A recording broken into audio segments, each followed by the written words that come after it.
Yeah, I was saying that I was thinking about the topic, and I was going through this. I've been thinking about this sutta. We all know the Kalama Sutta early on, and eventually, when I was reading all these Majjhima Nikaya suttas, then I realized actually this Majjhima 60, the Apannaka Sutta, also has a similar sort of a message, but it is presented in a different way. It is not like these suttas you see next to Kalama Sutta, for an instance. Lord Buddha has told similar things to similar audience, but Apannaka Sutta, on the other hand, is rather unique in its in its ways. So, but still, it kind of fits into a bigger picture. I noticed. So I thought maybe I'll give it a try to speak on the Apannaka Sutta, but it is a handful, I would say. It's a lot of, it's a long sutta, but I will give it a try. I prepared my notes because otherwise I won't be able to sort of cover the entire sort of material. So what I'm going to do is like going through a summary because otherwise it will take like a couple of hours even to go through the material. So, so Apannaka Sutta, I think you all heard uh, the name, the Apannaka Sutta, and sometimes this Apannaka Patipada, sometimes you hear the the Apannaka Patipada term. Actually, it's a later adaptation, like in the tradition, the later teachers hold it. Whatever this the teachings given in the Apannaka Sutta as the Apannaka Patipada.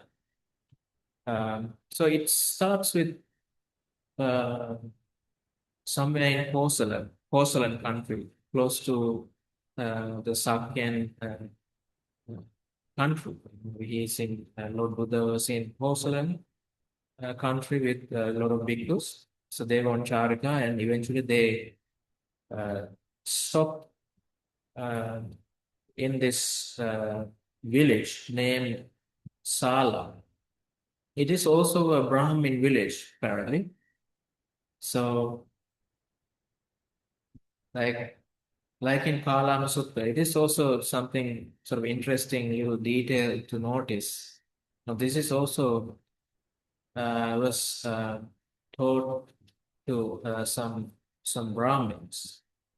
So, as as you see in a lot of suttas, the Brahmins knew that Lord Buddha is in the town, so they came and they sort of paid respects, and some actually weren't that sort of a keen, but still sort of they were out of respect. They sort of quietly sat to a side of the Lord Buddha, and they were ready to listen to some Dhamma. And Lord Buddha asks from the Sala Brahmins whether they have a teacher, whether they have a teacher which they have Saddha towards. And the answer was no. It was like a simple no sort of answer. And then Lord Buddha says, okay, if that is the case, the best thing would be that if you Brahmins can stick to this uh, strategy or stick to these teachings of the Apannaka Dhamma, that is a term Lord Buddha uses. So he says that if you stick to this, it'll be for your goodwill. It'll lead to your happiness and goodwill. That's what Lord says. So before we get into the sutta itself, to the details, I would like to clarify or discuss what this term means. We have heard this term Apannaka Patipada, but yet sometimes there is this certain ambiguity around the term. So I wanted to see what are the renderings, how the Pali term was translated in English. So after doing some, Googling around, I found these different sort of translations, which gives us an understanding actually what the term means. So mostly, I've been reading Bhikkhu Bodhi's translation. So Bhikkhu Bodhi, he uses the term incontrovertible.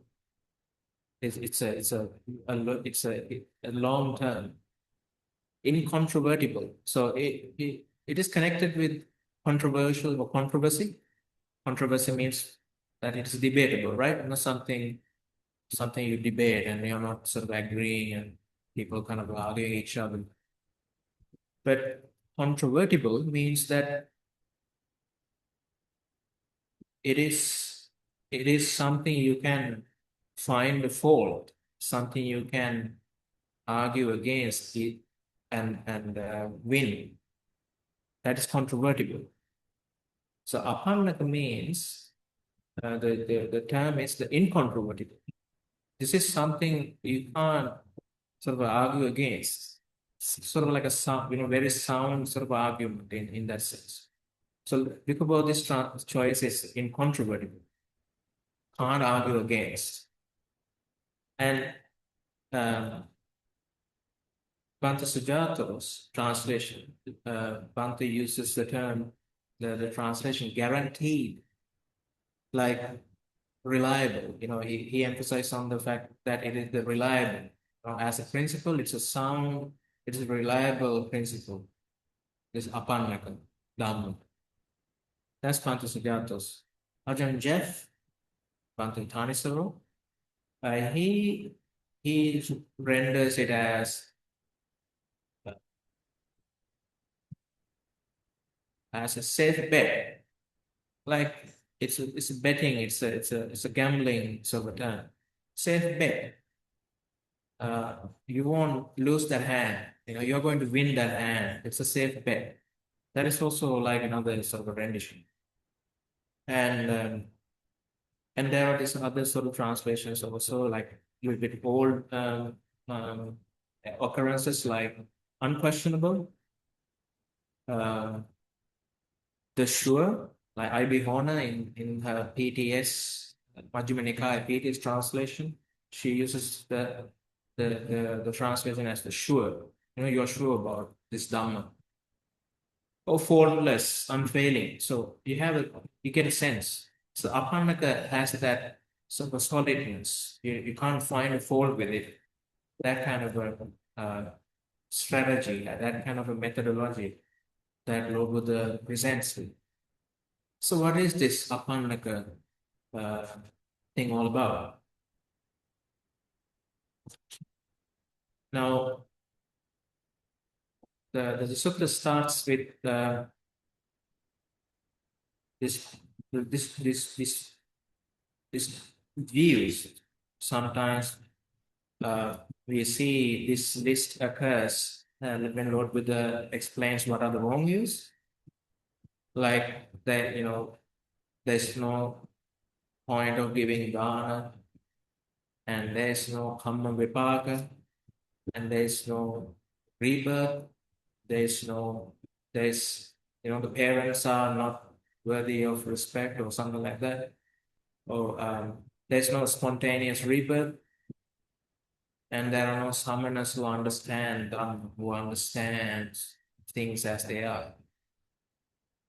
So these are usually categorized as wrong view. So Lord Buddha starts with these things. He says there are teachers actually who says that there are no such things. And then he says, so you see, there's a framework, there is this template Lord Buddha follows. So I'm going to give you the template first, then you will see it occurs again and again. So first of all, he treats these views in general. So then he says, people who deny these views, saying that there's no point of giving dharma and all these things, he says that what it is clear that they deny the bodily, the verbal, and mental good conduct. They are not promoting it. They are basically denigrating it. They are denying it. And not only that, they are promoting the bodily misconduct, the verbal misconduct, and the mental misconduct by advocating such things. Because we know actually how, as Buddhists, of course, we listen to Lord Buddha, and as Buddhists, we know actually how important these things are. And, they are like very sort of definitions or like the very key views we have as Buddhists. So Lord Buddha basically says it's not just someone actually not believing in these things. It implies that these people are not sort of inclined towards wholesomeness, the kusala. Instead, they are sort of developing akusala because they are not believing in these things. So you see, Lord Buddha uses this criteria whether something is kusala or wholesome or akusala, unwholesome. So that's a very sort of fundamental sort of litmus test, if you like, Lord Buddha uses or teaches us, giving us a criteria how to evaluate these things, what we hear, what we were taught, whether we're supposed to weigh these things against whether they are kusala or akusala. So that is like a criteria you see. It is recurring again and again in this sutta. So people who deny these things, basically they are into akusala side and they are not into developing kusala, Lord Buddha says. And not only that, Lord Buddha says, they are not believing in uh, the renunciation or the kusala dhammas, the blessing or the cleansing aspect of the renunciation or the kusala dhamma. They are not believing in them as well. Lord Buddha says that. So he is he is emphasizing it. He is trying to tell the same thing in different ways, cementing that idea. If you are denying that sort of uh, those views, that means they are not appreciating the kusala, not appreciating the renunciation and things like that, which sort of very important in Buddhist doctrine. And then uh, Lord Buddha now uh, comes to another sort of, the sutta comes to another section. And there now Lord Buddha says categorically, now he somehow, as I can see, he narrows down to this whole sort of these 6 points. I think for the argument's sake, he narrows down to this point, which is that since there is a next world, since there is a rebirth, because it is also included in this original sort of 6 points. Our Lord Buddha says, since there is a next world, now this is one of these occasions actually Lord Buddha categorically says that there is rebirth. He's not vague about these things. Because every now and then we hear people try to sort of somehow imply, look, maybe rebirth, maybe it is not clear cut, sort of defined or not mentioned properly, or it is not in the sutras at all. No, I don't know actually. These days also, I hear certain things like that. But it's not something new. Even from the Lord Buddha's time, there were skeptics all the time. So the Lord Buddha says that, okay, yeah, uh, there is rebirth, he says categorically. And then he says, since there is a rebirth, since there is such a thing called next world rebirth, one who holds a view, one who has a view that there is no rebirth, that is wrong view, Lord Buddha says. So this is also another sort of a recurring sort of passage you see.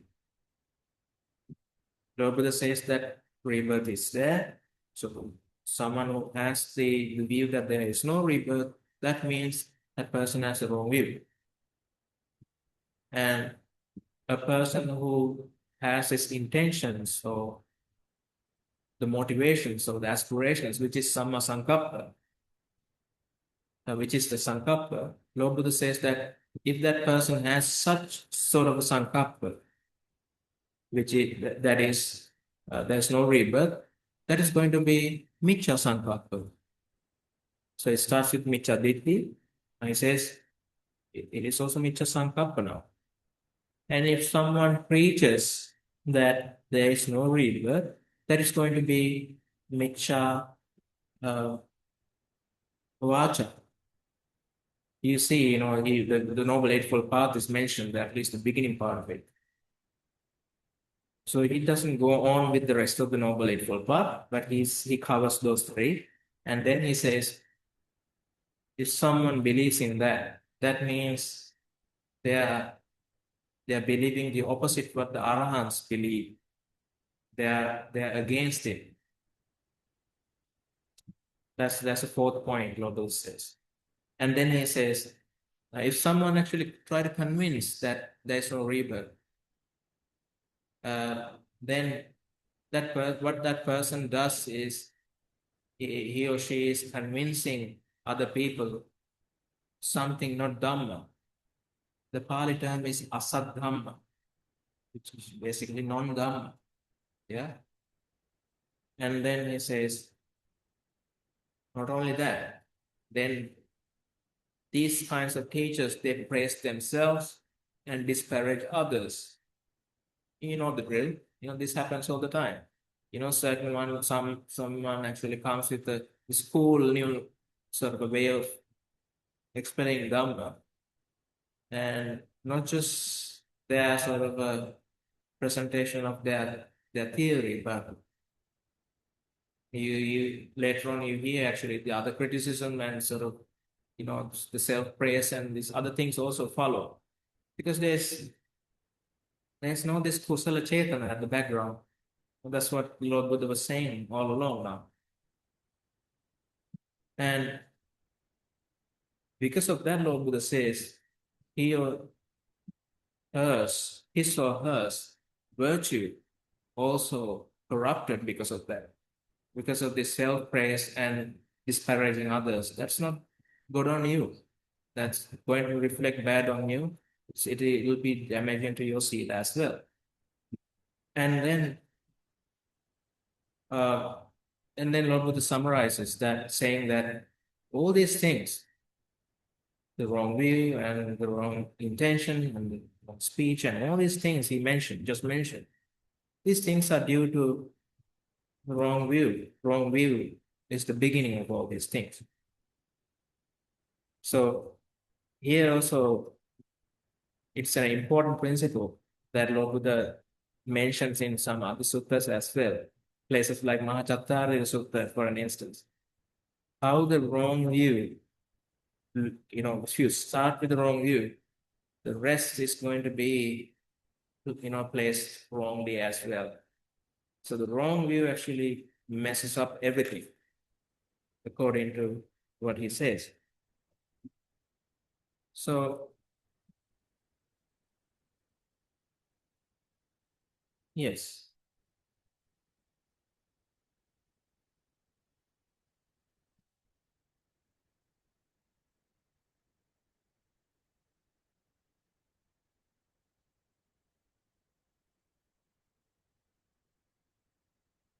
And then uh, Lord Buddha says that he covers the other side of this as well. He says, there are teachers actually who praises, who advocates that giving dana is important because there is karma, there is rebirth, and all these the foundational things of the covers here.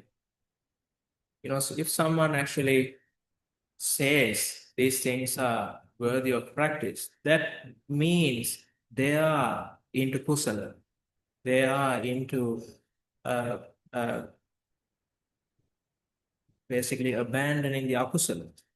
They are in the kusala side, and they appreciate uh, the quality of the purification and the blessing of the renunciation of the kusala dhammas.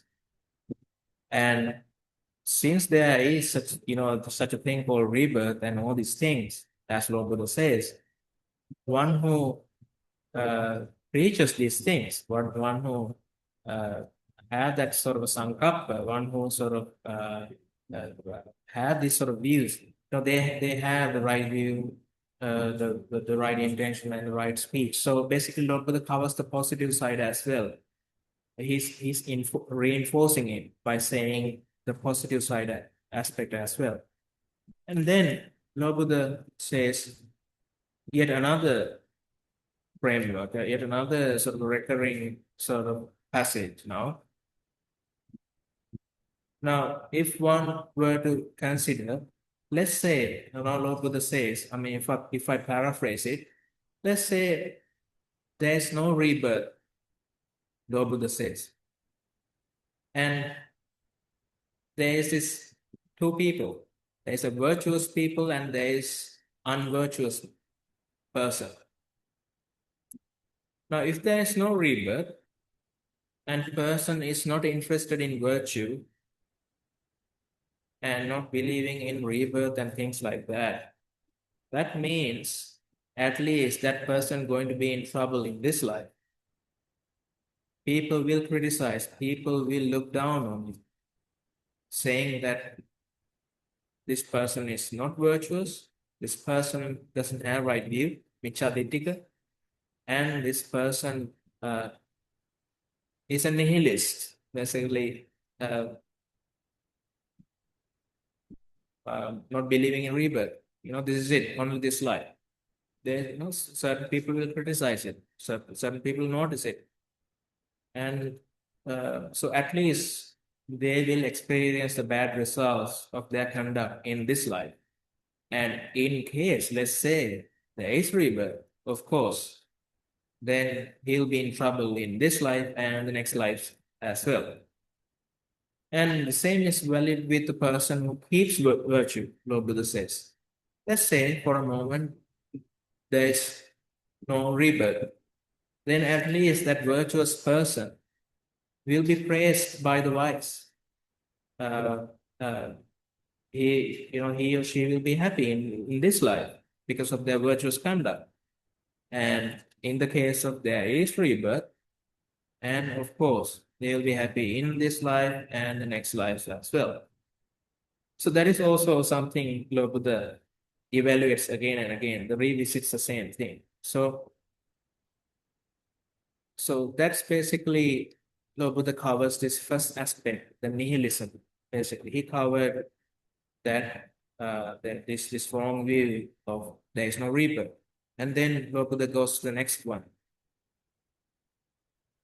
Not believing in karma, or the doctrine of non-doing. That's like the technical term of it, like akiriyavada. Sometimes maybe you have heard this term, the Pali word akiriya.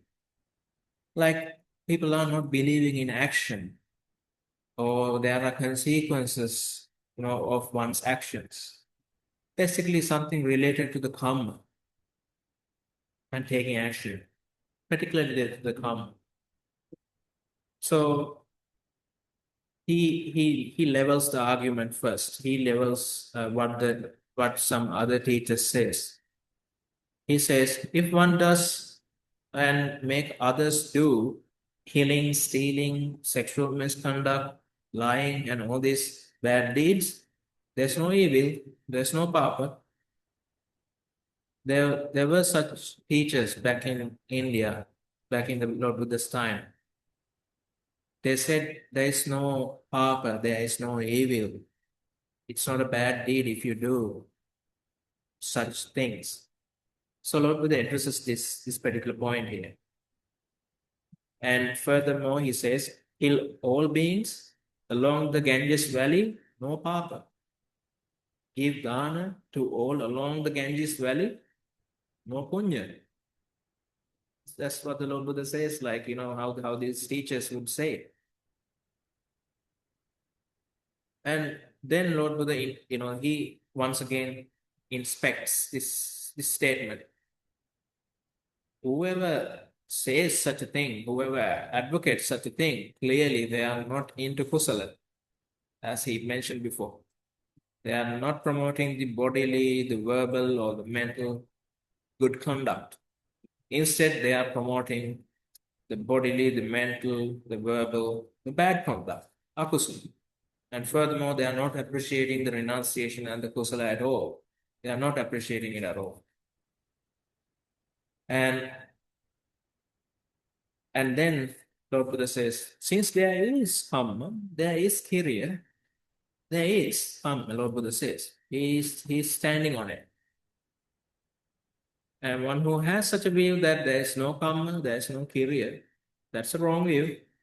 One who thinks that like intense or motivated around this belief that there is no karma, that is wrong sankappa, the miccha sankappa, the wrong intentions. And one who preaches these things, advocates these things to others, that's miccha vacha, that's the wrong speech. And furthermore, he says it is opposite what arahants believe. And if you convince someone else with this, that is, you are convincing with asaddhamma, that's not dhamma. And in the process, people praise themselves and blame others, disparage others. That is not good, and that will hurt your virtue in turn. That means all these problems occurs because of that wrong view to begin with. There's no karma. That's a wrong view, Lord Buddha says. And he covers the positive aspect as well. As you can imagine, Lord Buddha says that certain teachers might, they actually, they preach us that there is karma, and that is kusala. They are advocating kusala, so that is praiseworthy, and that is right view. And they are in line with Dhamma, they are in line with what Arahants believe. So the positive aspect of it. And then comes this phrase, the stock phrase like, the wise man considers thus. Now the possibility. Let's say for a moment there is no karma. The unvirtuous person, again, they will get in trouble in this life at least, because they are not keeping their virtues. And they will receive criticism that they are not virtuous, they are micchadittika. And the Pali term is akiriyavadi, like not believing in action. So and so not believing in good action, akiriyavadi. And let's say there is rebirth, there is karma, then that person will get into trouble in both ways. Same valid with the virtuous person. If there is no karma, let's say, at least they will be happy in this life. And if there is karma, of course, they are ready for the both. They will be happy afterwards too. So that is also covered now. So far we have covered like the views in general, and then Lord Buddha mentioned about the rebirth and the believing in karma. and what are the sort of what are the downsides and what are the upsides of uh, of these views. And then the third category, the hetu, the causality. Now this is somewhat abstract, but this is also, I mean, these things are the debate points they had back in the Buddha's time. These days, sometimes we don't hear people arguing in the same terms. We are not hearing someone actually saying like it is Akireva or things like that. But rebirth, sometimes the karma also may be disputed here and there. But generally, like particularly this one, the non-causality. There's no hetu. Hetu is the Pali term here. So basically, the view Lord Buddha treats here is that no cause or condition for defilement of beings. Beings are defiled without a cause, and no cause or condition for purification of beings. Beings are purified without a cause. So it's, these things, whether people become bad or good, there's no reasons behind it, according to this doctrine, this view. So there is no hetu. Now, as we can see, this undermines the responsibility, the effort of the virya. Because if one says, oh, whatever we do, it don't matter, I can't put a dent to my kilesas by practicing these things, it'll sort of happen according to, what it'll happen. Something like, even like a destiny, it is what it is. One is not taking any responsibility of responsibility of one's purification and things like that. So Lord Buddha basically arguing against this, and he further says there's no bala, there's no virya, there's no this, there's no the effort. There's no such a thing called the virya. So all beings, all living things are without mastery, without power, without energy. So basically, undermining this aspect of the virya, there's nothing you can do about it. That kind of a hopeless sort of attitude sometimes people give. Now, I haven't heard like actually someone came along and said something like that categorically. But every now and then we hear these sort of things. Sometimes we get into this sort of downward spirals sometimes. Like there's nothing I can do. It's hopeless. It is destiny. It is it is there. It is what it is. I can't do anything about it. That sort of a thing.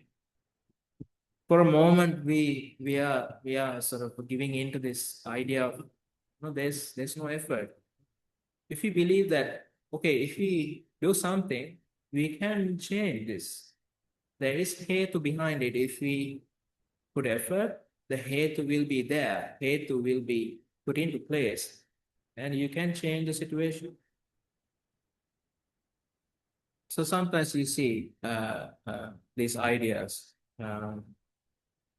So not only that, this actually implies that we need to believe in training.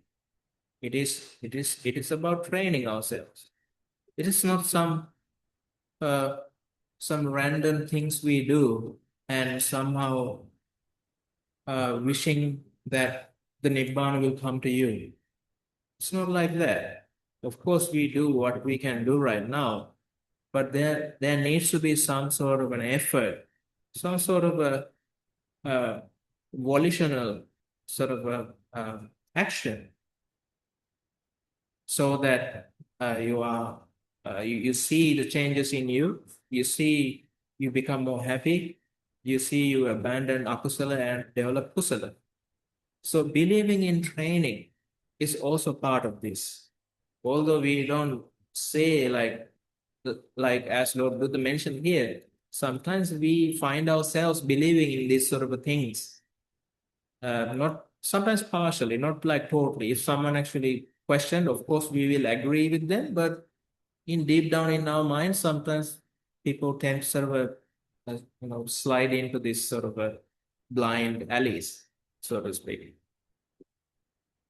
Um, yes, so one is not believing in training and disciplining, or the potential one has, or the abilities one has. So basically, it is not my responsibility. I can't do about anything, about purifying my mind. That's not good. So Lord Buddha says, if someone actually advocates these things, if someone actually uh, teaching these things, that means they are not developing kusala. They are not into developing the bodily, the verbally and mentally developing the kusala, the good actions. Instead, they promote the akusala, the bodily, verbally, and mental sort of a bad sort of actions, bad conduct. And as we saw earlier on, if someone has such a view, that is going to be a wrong view. If someone has that sort of a motive, like thinking pattern, the motivation or the intentions, that is going to be miccha sankappa, the wrong intentions. And if they speak like that, that is going to be wrong speech. And that is against what the Arahants believe, what Arahants see. And um, not only that, if they convinces others, of course, you are not speaking Dhamma, and you will be praising yourself and blaming others. That is also not good. Virtue is harm. So eventually, all this turmoil because of what? Because of that wrong view. So Lord Buddha talks about that aspect, and then again that recurring formula that if someone believes that no hetu, for an instance, let's say there's no hetu, and the unvirtuous person, again, they have to suffer in this life. In case if there is a hetu, if there is something you could do for yourself, for your for your training, then you'll be happy in this life and the lives coming. Same with the virtuous person. So as you can see, I think you understand the pattern here. And then because yes, I have about like 10 minutes to cover, so I will sort of go through it quickly, little quickly. But I think we are not bad actually going to the sutta now. Yes, and then Lord Buddha treats this next topic, which is this is rather subtle one. It looks like he was answering to certain sort of a doubts, certain sort of views those Brahmins had already. There was some sort of a feedback actually made Lord Buddha to give a talk. That's the sort of a typical setting we see. So Lord Buddha talks about this particular point that there are certain people says that there are no arupa states. Very sort of a technical term. Now there is this Kamaloka, just like all this the human realm, all this animal realms, the hell realms, and the Devalokas, and all these things we call Kamaloka, right? They are based on the five senses. And there's this Rupa Loka, doesn't necessarily mean like gross Rupa. It is in between like this Kama Loka and this no Rupa at all. sort of a realm. So that's why it is called Rupa realm. But they are like very subtle sort of rupas. Like the terms Lord Buddha uses, they are like Rupino Manomaya Kaya. It is like Manomaya Kaya.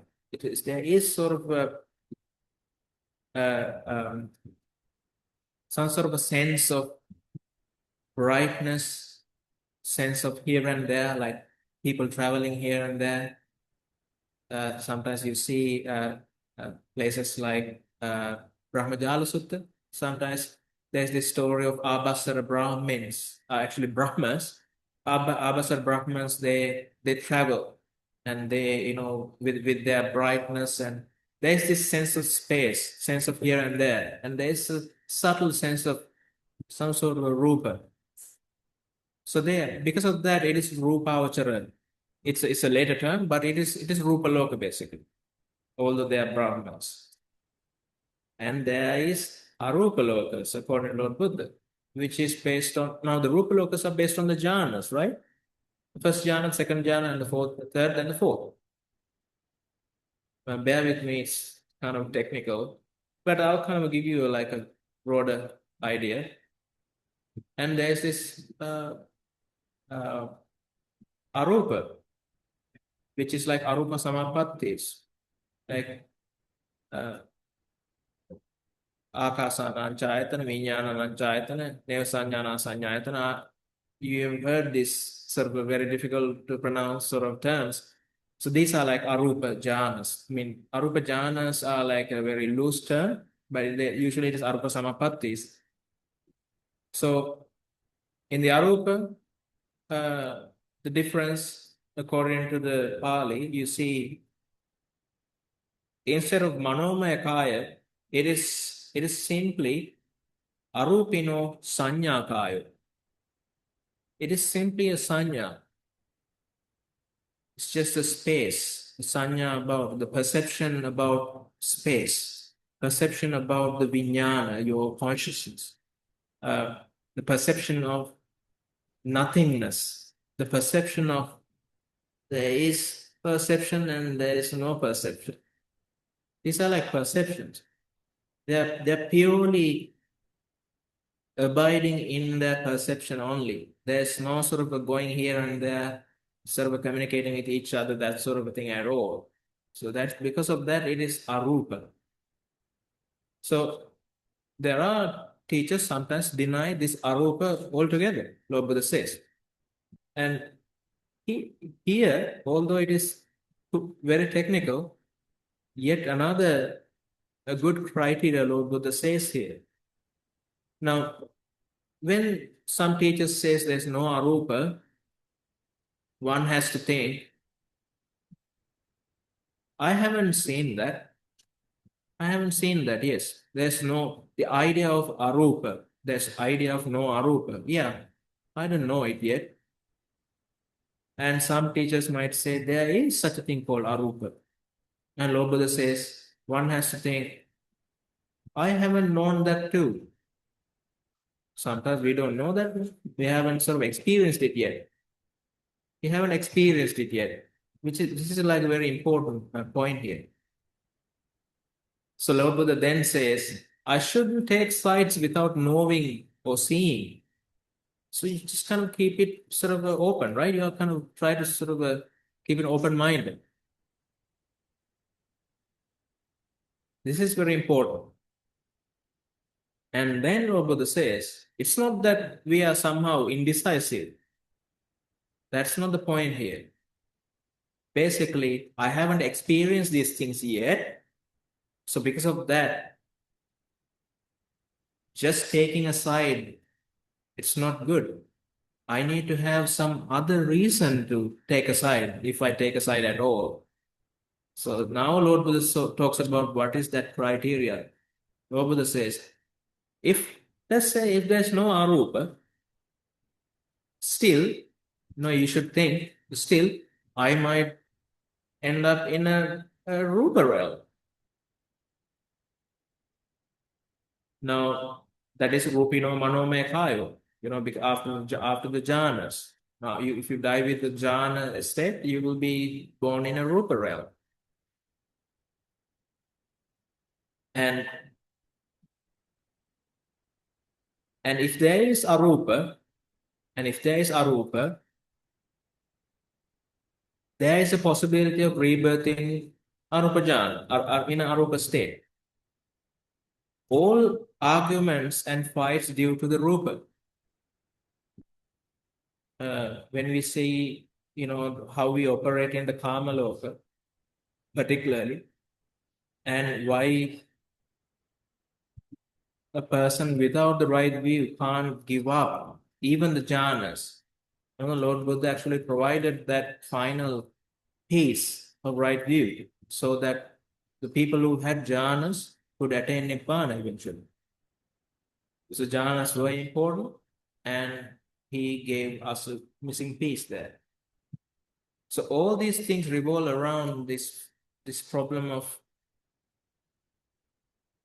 not being able to give up the rupa aspect of it. So Lord Buddha says all arguments and fights and all these troubles due to rupa, Lord Buddha says, there's no such thing in arupa. So if one lean towards nibbida, the viraga, nirodha of arupa, you'll be able to one day you'll be able to dwell in arupa. So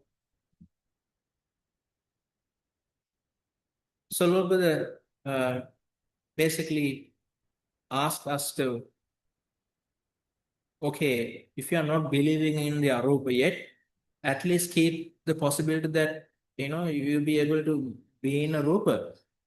And I think there's a practical reason behind it. If you are open to the rupa realms, that means you are starting to see actually the arupa is a thing, because it is like the next sort of a meditative states according to teachers. So at least if for the argument's sake, if there is no arupa, okay, it is at least you keep for the rupa. And if there is no arupa, yes, of course, it is the case, and being born in arupa, actually you are more and more becoming close to nibbana. So that's another topic. Now there also Lord Buddha says, not taking sides because of the argument's sake, but try to be practical, try to develop and see without getting into judgments first. But you try to think, meanwhile, you try to stick to this principle. So that is the principle he's giving here. At least the rupa is good in one way. Worst case scenario, if there's arupa, there's of course, yeah, it is good for you. And then comes to the next category, the next point Lord Buddha talks here. No cessation of beings. Cessation of beings. Now, yet another subtle point here. It is about the Nibbana, the cessation of beings. Some says there is no cessation. Some says there is. Now, I haven't seen no cessation. I haven't seen it. I haven't seen the cessation either. So this is how we're supposed to think. Taking sides not suitable for me. And then comes the real criteria. Because if we are not taking sides for the argument's sake, the real criteria is that if there is no such a thing called cessation, let's say there's no such a thing, still I might appear in the arupa realms. There is a possibility for me to be in the arupa realms. Why is it said here? Now, previously, Lord Buddha ended up saying that all these problems, all these troubles because of the rupa. So if I can get to arupa, that's a good thing. So he's connecting that one to this one. So let's say someone says there's no nibbana, there's no cessation. At least being in arupa is a good thing, the next best thing. And let's say there is cessation, of course, then I'll be able to attain nibbana. So you see how actually Lord Buddha asked us to think. It's not just taking sides for the argument's sake, but you're basing your logic, your thinking in line with a solid principle. So you won't lose either way. That's a safe bet. That is the Apannakanas in that argument. It is very solid, that says. So it is sort of heavy duty sort of sutta. So we are coming to an end. Maybe I'll take another 5 minutes. Maybe I can kind of conclude it. So he doesn't, but furthermore, he says something here. The view of no cessation. Now he was talking about, some says there's no cessation, some says there is cessation. Now he furthermore weighs these things. He says the view of no cessation is close to lust, close to bondage, close to delighting in things, close to holding on to things, close to clinging on to things. If someone says there's no such a thing called cessation, that sounds like they are promoting the opposite. They are promoting this bondage, this clinging, and all these things. And one knows actually where you are heading with those things.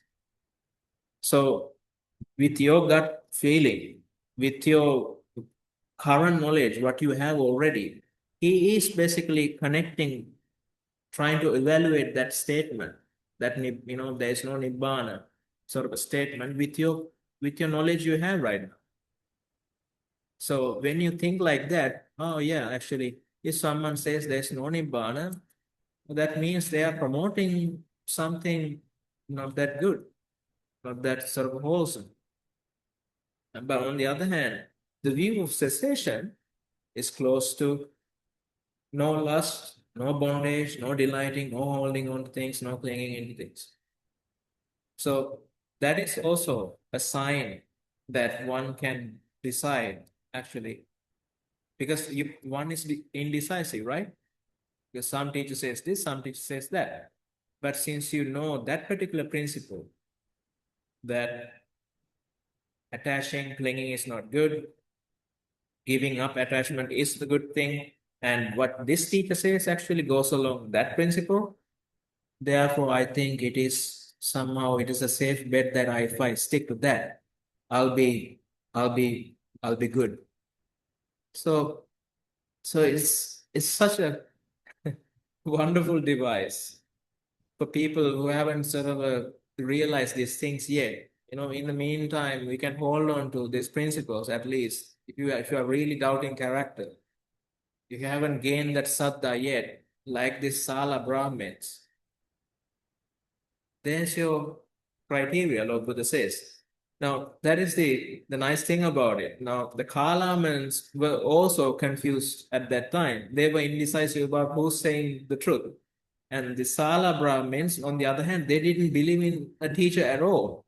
The same cases, more or less. So Lord Buddha had to give a more sort of robust, more a different perspective for these skeptics, just to give a bulletproof argument. Look, still you can navigate goodness, although you are not sort of settled. Although you are confused, you can use these devices, you can use these ideas so that you can find peace. So I think it's very remarkable in that regard. So these things are connected. And not only Kalama, you see there are a couple of other places also, there's slightly kind of these patterns that occur in a different setting. But these two suttas are very important. I see it it's because the Apannaka actually, it covers a lot of ground here. So if I finish let me finish the sutta by saying now there's this final sort of remark, Lord Buddha says there are four people in this world, the four kinds of persons. Lord Buddha says there are these people who tortures themselves. The one tortures himself. People like these ascetics, back in India, they with their certain practices and all, they are not quite sort of along with the Nibbana or anything. So basically, they end up torturing themselves and not getting anything out of it. So Lord Buddha says they are the people who tortures themselves. And there are these other people who tortures others.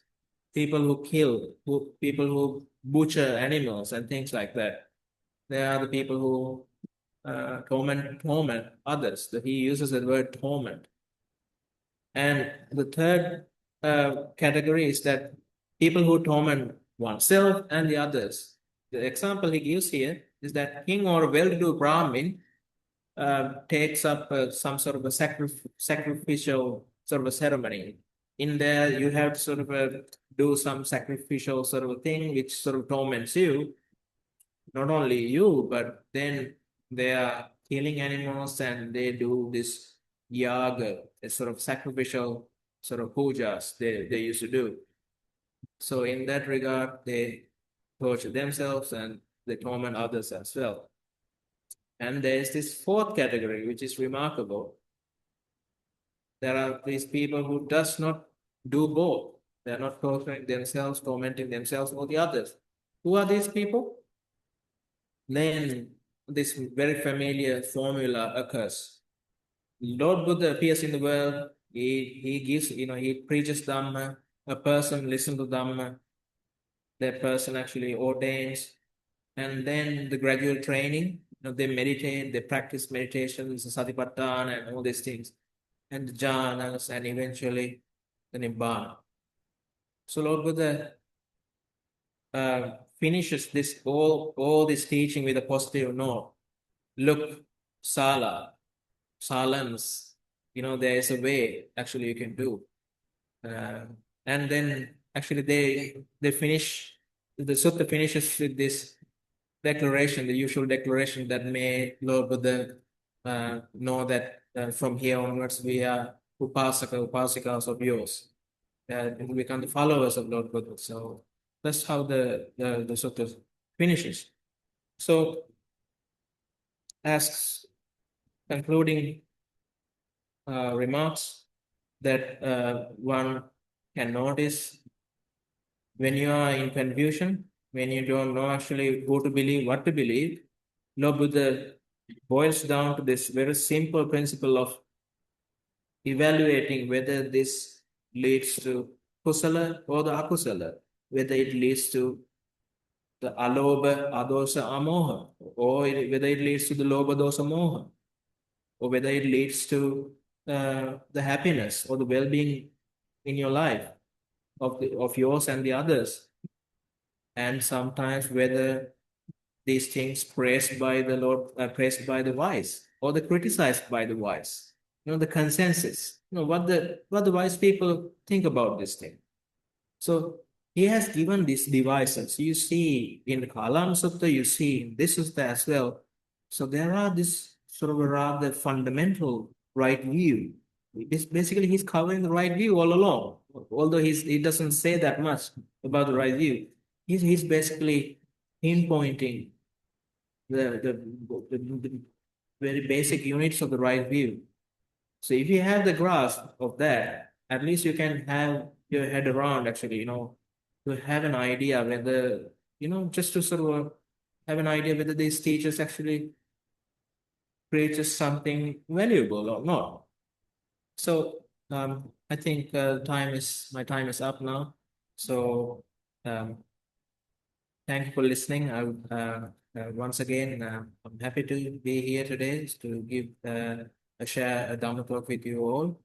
Thank you for the listening audience here right now, and all the audience with the Venerable Sangha also participated via Zoom.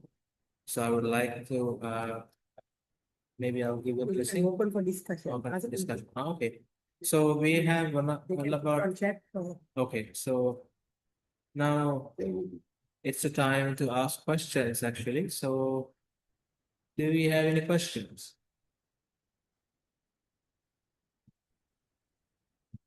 Okay.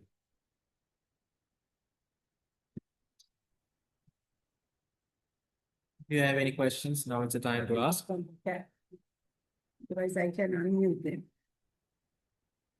Okay. Okay. Unmute them. Something.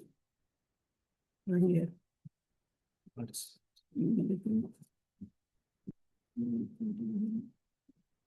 Will they speak at the same time? Ask call to unmute.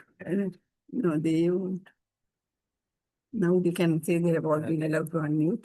Somebody has put their hand up, I think. So, no. are there any questions? You are being unmuted. So, You can ask. you can unmute and ask if you have a question.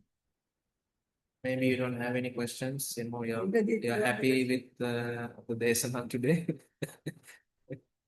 Maybe not. Okay, there's a question. What is the importance of jhanas? It's a it's a big question, but if I simplify it, if you look at the Noble Eightfold Path, the eighth aspect of the Noble Eightfold Path is the samadhi. The Samma Samadhi is defined as four jhanas, about 99% if you look at the suttas. If you look at, if you look up all the suttas which defines what the Samma Samadhi is, you see the Buddha always talks about developing four jhanas. So that's why teachers say it is important. Why put it like very simple terms. Any other questions before we conclude? Any other questions from the audience here? Okay. There's a follow-up question. Are they a necessary requirement? Well, I know what you mean here. So if I give a little bit of background, um, in the tradition of the Theravada, now it's been 2,500 years nearly since the Lord Buddha's dispensation. Later on, there are these later traditions and later books written regarding the meditation practice and all. If you look at the suttas, which we call the early Buddhism, which is sort of handed down from the Lord Buddha. If you look at the suttas and if you look at the later sort of books and the tradition, you see there's a tendency or there is sort of like a trend um, started saying that jhanas is not that important. But it is not something you can support from the suttas at all. You look at the suttas yourself, you see. So, in the applied Buddhism, in the today's Buddhism, you hear that the jhanas is not necessary and things like that. But if I put it this way, if you stick to the early Buddhism, if you want to sort of be in the safe side of the suttas, not take any risks of later traditions, one might say that jhanas are very important. There are so many other things need to be said under this topic, but it's not just a talk, maybe a couple of talks itself. So I'll stop there.